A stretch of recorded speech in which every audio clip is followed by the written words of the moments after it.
Fala galera, sejam muito bem-vindos aí a mais um episódio aqui na plataforma do NAC Invest. Hoje a gente vai trocar uma ideia um pouco diferente, né? Vocês estão acostumados aí a eu sempre falar sobre cripto e tal. Hoje a gente vai conversar sobre a tese de investimento da indústria de cannabis, tá? É um assunto polêmico e é um assunto que eu já cheguei a conversar com vocês lá nos primórdios, galera, do NAC Invest. Quando o NAC Invest nem era NAC Invest, o NAC Invest eles tinham um nome chamado Trader Nomad e na época eu era apenas um menino. A gente tinha comentado lá em 2019 sobre a tese da cannabis. Na época para mim não era o ponto de se entrar. Hoje a gente já começa a falar sobre um ponto interessantíssimo que a indústria se encontra e que eu acho que é uma parte importante que vocês têm que ter na cabeça, tá? Porque começa a se abrir excelentes oportunidades nesse setor, tá bom? Bom, antes de mais nada, galera, eu vou delimitar aqui que eu não vou falar sobre cultivo, eu não vou falar sobre espécie, nível de THC, não vou falar nada. Eu vou falar exclusivamente sobre o setor de cannabis e como esse setor de cannabis está inserido dentro do mercado americano, tá? Que é o mercado que todo mundo olha hoje para a parte de regulamentação, beleza? Então, antes da gente iniciar, galera, eu gostaria de quebrar uma barreira que é a barreira do preconceito, né? O pré-conceito. Como o próprio nome já diz, o pré-conceito é quando a gente tem um julgamento, a gente faz um julgamento antes de ter todos os dados relevantes nas mãos, né? Bases que fundamentam a nossa opinião, tá? Acredito que muitos de nós aí, a gente acha que a planta só tem apenas de um uso, que não é dos mais nobres, que é você ficar chapadão, mas não é bem assim, tá? Ainda mais, eu acho que não fui só eu isso, acredito que vários de nós aqui que estamos vendo, que vocês estão vendo esse vídeo, a gente teve quase que a mesma criação, né? Eu tive uma criação da parte italiana bem religiosa e da parte japonesa bem rigorosa. Então, assim, quando se falava sobre cannabis na minha casa, era sempre, ah, não, porque o filho de alguém tá fumando maconha e esse cara vai perder a vida, esse cara vai entrar no mundo das drogas, o cara vai estar fumando pedra, sei lá, alguma coisa do tipo. Ou então assim, o cara começou a fumar maconha, daqui a pouco o cara tava morando embaixo da ponte. Era sempre alguma coisa desse tipo, tá? Bom, galera, o que eu quero dizer com isso é que informações mudam, tá?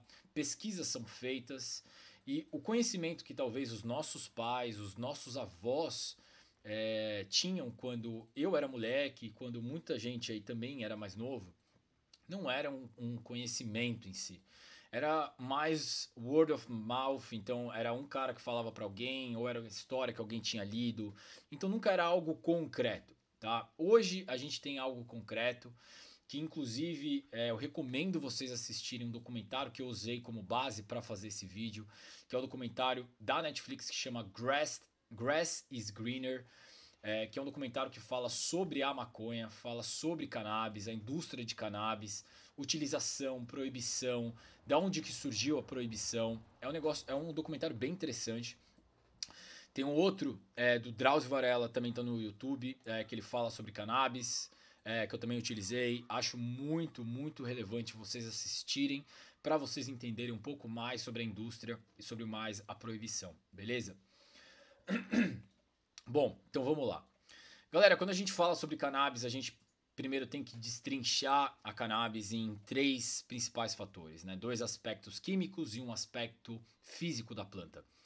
2 aspectos químicos, a gente está falando sobre CBD e THC, né? Que é o canabidiol e o tetrahidrocanabidiol, que são as substâncias químicas ali dentro da maconha. E a gente tem o cânhamo ou hemp, que é a fibra da maconha, tá? São dois aspectos aí diferentes e que têm utilidade totalmente diferente, tá? Quando a gente fala aí de CBD e THC, né, a gente envolve já uma indústria terapêutica, né? Então tratamentos terapêuticos para diversas dores, náuseas, tratamento para vários tipos de câncer, né, para reduzir o os sintomas da quimioterapia, a gente fala sobre tratamento de Parkinson, depressão, ansiedade, insônia, entre outras, tá? Inclusive tratamento para vícios com outras substâncias dependentes, né? Então, como cocaína, como álcool, eles utilizam o CBD e o THC para esse tipo de tratamento. Na parte do cânhamo, a gente tem não só a parte têxtil, que é a mais famosa, inclusive eu tenho uma camiseta feita de cânhamo que eu comprei lá na Nova Zelândia, que é uma camiseta feita com a fibra da maconha, né? Mas a gente tem aí também outras utilidades como papel, plástico biodegradável, biocombustível, que a gente vai tratar inclusive aqui nesse vídeo, tá? Falando sobre a parte... Isso aqui é só um overview, tá? Do que a gente vai falar. Falando sobre a parte de crescimento da maconha, galera, do setor de cannabis, que é um setor que a galera acha que é um setor minúsculo e que nunca vai passar no Congresso e que tal. Galera, hoje o setor de cannabis ele é um setor que ele não fica atrás de nenhum outro segmento da economia. Todo mundo pensa que o setor de tecnologia é o setor que mais vai crescer. No entanto, até o final da década, galera, o crescimento do setor de cannabis deve deixar, em tese, todos os outros para trás, tá? Então, eu não estou falando só de tecnologia, mas eu estou falando de outros setores também da economia.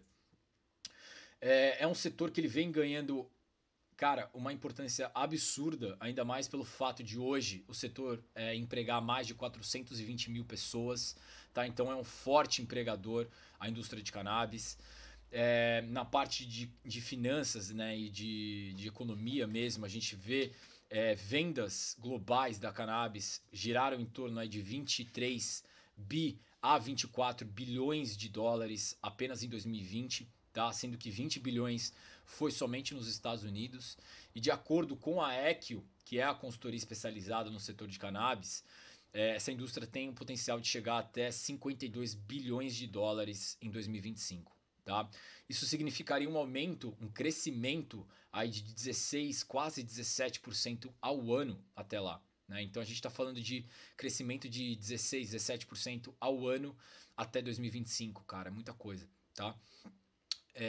Além disso, se a gente for contar o mercado ilícito, né, esse mercado gira em torno de mais ou menos 400 bilhões de dólares, galera. É muita coisa, né? O interessante é que à medida que a cannabis vai se tornando legal e o uso vai sendo difundido, o uso vai sendo mais educativo, né? Isso vai fazendo com que, na realidade, parte da indústria ilícita de cannabis passe e comece a se tornar legal, tá?